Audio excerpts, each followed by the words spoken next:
Hello, everybody. What's going on, guys? This is V, the Crusade, coming up with another video in regards to nationalism. Nationalism, especially nowadays, is under a crisis unlike before. It is a key aspect of pivotal, vital nature of our very own existence.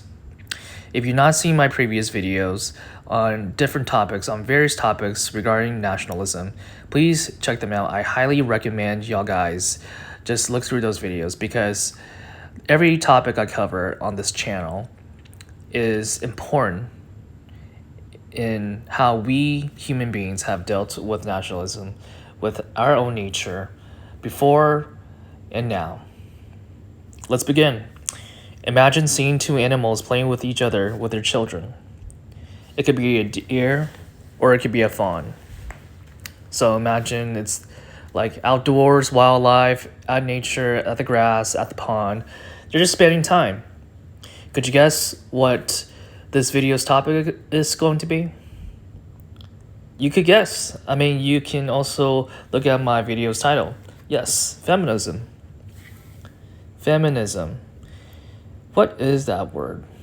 Well, what is the definition of feminism?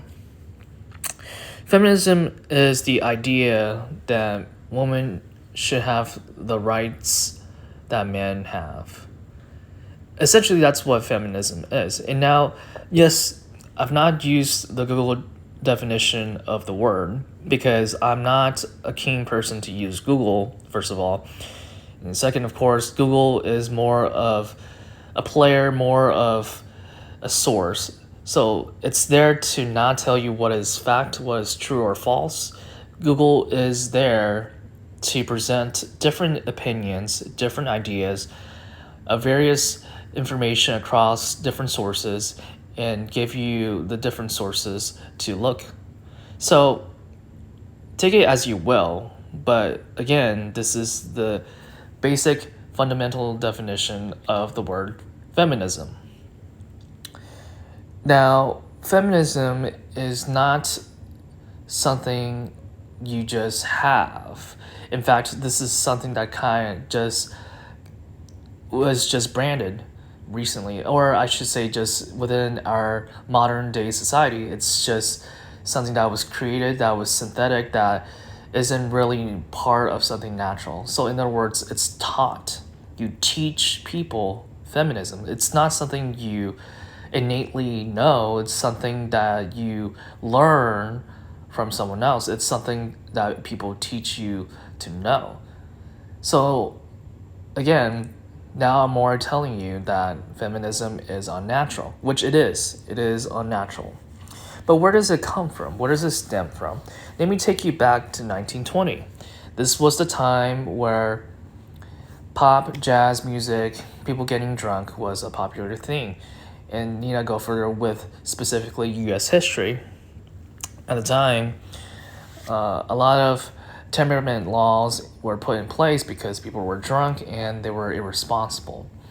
And women in particular were very, very, very keen in those laws. They were particularly fond with the ban or the exclusion of beverages. And so we see that happening, but a lot of people tried to get around with that.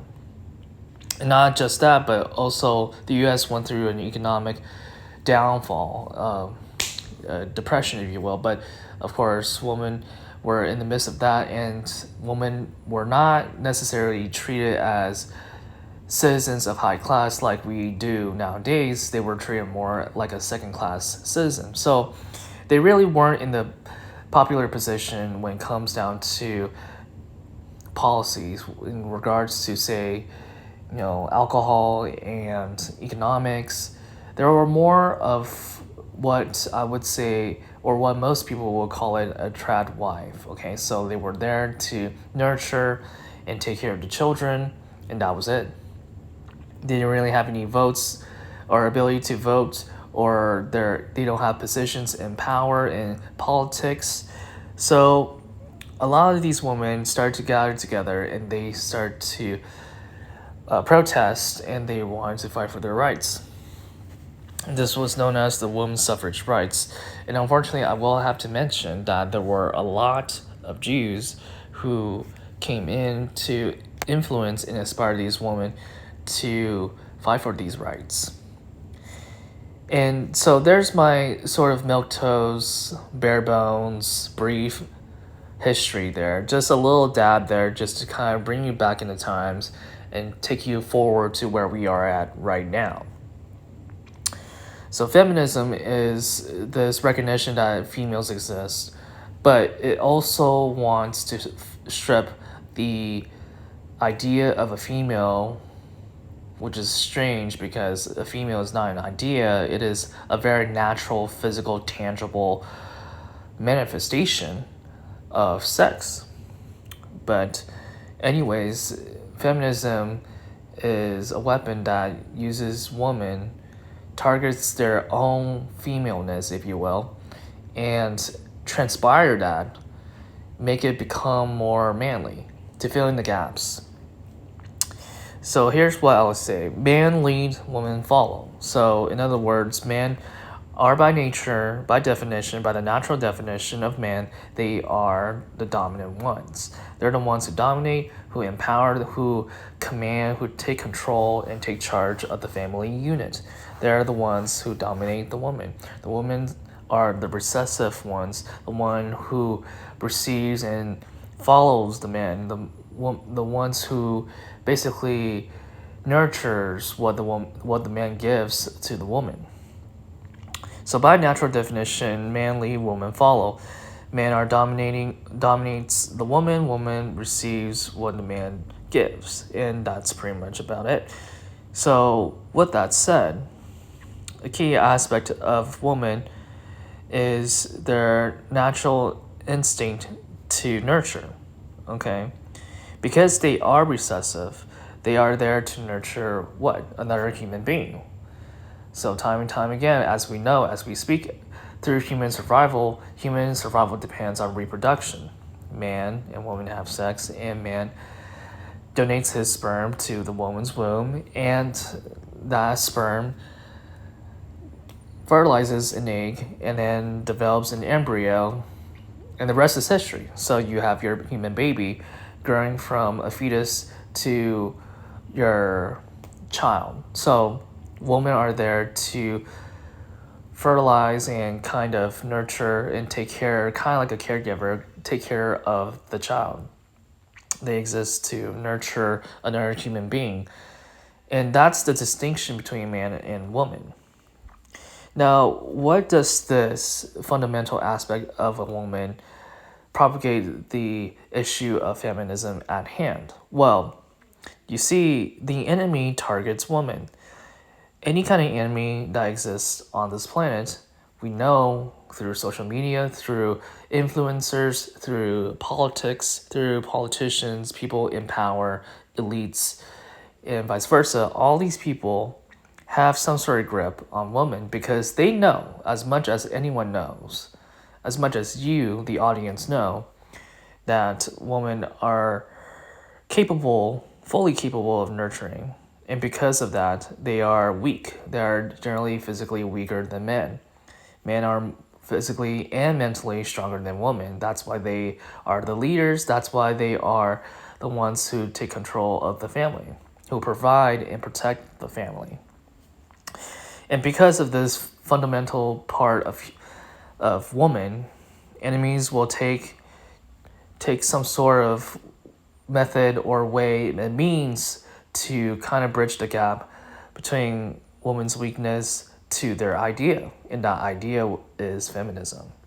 So feminism targets how pathetically weak women are, and distorts that sentiment. Okay, it's kind of like if you recognize that yes, you will never be able to achieve something in life because of a certain natural part of your existence, the enemy comes in and then speaks to your ears, tells you, hey, you are weak, you are not capable of fulfilling this desire that you have, therefore you should protest or do something about it. And that's the problem, is the enemy really wants women to protest. As already explained and already briefly mentioned, the 1920 women's suffrage rights. Again, this is time and time again, women are followers, not leaders. They're not capable of taking power or position in office. They don't have that kind of command. Men are the ones who follow rationality and logic and reason. That's why they are capable of leading. That is not to say that women are at a disadvantage per se, or I should say women are inferior than men. It's just that women are different than men. Men are different from women. In fact, I would also say the opposite is true with men. Man cannot fulfill the role of a woman. Man cannot nurture children that clearly well as much as women could. We see, say, like fathers come back from work, they try to calm the children down. Fathers try to set up the beds. They can't really have that skill, or they could try at least. I would say any man can try, but the thing is, women are so perfect in that kind of role. They're too perfect because their very essence, their natural instinct is this nurturing, this act of taking care of another human being. So feminism really targets that and challenges the notion, the idea of what a woman is naturally, and inserts this synthetic idea. And it's really just an idea. It's not what's naturally happening. It's more of something that somebody put a thought into woman, and strangles their weakness and condemns them for being weak, condemns women for being woman, and leads them in this totally utter chaos. Essentially, women are being led, like Yuri caught that up. Women only follow, they don't lead, Women follow these enemies in their role in their lives. This is unfortunate. That's what feminism is. It's the opposite of womanism. Womanism is about woman fulfilling the role, the nature of being able to take care of another human being. So, man and woman have their differences and strengths, and that doesn't make one superior than the other per se. It just means that they are different, they have different roles, and it should be that way, not because any human being has ever thought it that way, but because that is what naturally defines a man and a woman. You're not born on planet Earth with a set of ideas that define who you are. You're born the way you are by nature, by who you exactly are. Men are dominant, women are recessive. That is the natural order of man and woman.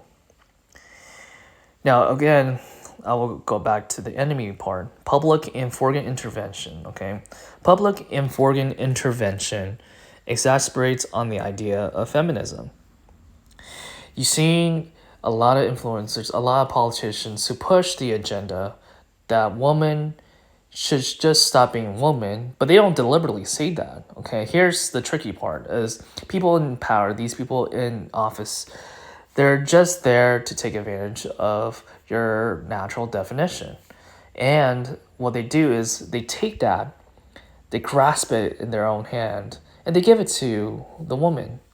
They give it to the woman populace, and then they kind of guide them. Again, another problem. So they understand the fundamental nature of woman, and then they guide the woman into thinking, tricking them into thinking, oh, well, because women have suffered long enough, because they are women, they are weaker than men, maybe we should stop being woman, but not in that very clear way, but rather we should have our own rights to work, our own rights to be in man's position, be in man's jobs, and need I go further. And while it does seem innocent, it does feel like, oh, wow, we're actually having this representation, or, well, it seems like we're promoting meritocracy, which is essentially meritocracy. And meritocracy is another separate topic for another day, but I've kind of digressed a little bit. the problem with that is it strips women from their identity, from their role, from their natural role and identity as woman, and instead put them in a pedestal into this unit, kind of like just making them just some sort of anomaly or a number. So in other words, no longer are woman, they're just this set of molecules. Okay, so it's kind of like atomizing woman into this unit that is no longer a woman, and that's a problem because women are women, men are men, and there's no escape from that. That is a natural fundamental aspect of who we are as human beings. Humans exist on the basis of sex. There's man and there's woman. That's it. It's plain and simple. And then reproduction, human survival. Go further. Okay. So then they insert more ideas. Since women are no longer women, the enemy decides to have women think in such a way where they have full exclusive control over their body. Meaning they would tell women that, okay, because you're not woman, but not telling them deliberately like that, but subconsciously and unconsciously, they would tell them because of that, they have the power and the right to abort children. So children die from the moment it reaches the egg and doesn't fertilize. And also dies when the mother decides, okay, I'm just going to abort the child. So it's unfortunate because the children, when we think about babies, okay, we think about women, but we also need to remember that you can't have a baby without the dad, okay? The baby comes from both the mom and the dad. The dad is responsible for donating his sperm to the mom. The mom has the egg for the sperm to fertilize. So again, the baby is not just exclusively from the mother, it's also from the dad. This leads me to my last point. I already talked about it, but take everything as you will and do your own research. But men should really take responsibility over their female friends, partners, spouses, and guide them instead of sitting back. Okay, instead of just, okay, let's promote meritocracy, let's promote this equality, if you will. We should really guide women and take them back to their seats and show them what is a man, what is a woman, not because of an idea, not because of these thoughts that we conjure and bring about to society. No. What is the most innate, natural, intrinsic, innate, fundamental aspect of a human being? That being man, that being woman. I hope you enjoyed this video. It's pretty brief and concise. I am gradually leaning towards longer videos. I know I have very limited space and storage, so I need to clear that and make sure I have enough time to do these documentaries. I enjoy commenting. I enjoy talking about different topics. This is pretty much all the things I do. Is journalism is one of those important aspects. I love journaling. I love writing notes. I love taking time to meditate. So let me know in the comment section below. What do you think about this topic? What do you think about feminism? What do you think about patriarchy? What do you think about the roles of man and woman naturally? And if you disagree, fine, so be it. Explain your argument, explain your side of the story. So as always, stay tuned for more content.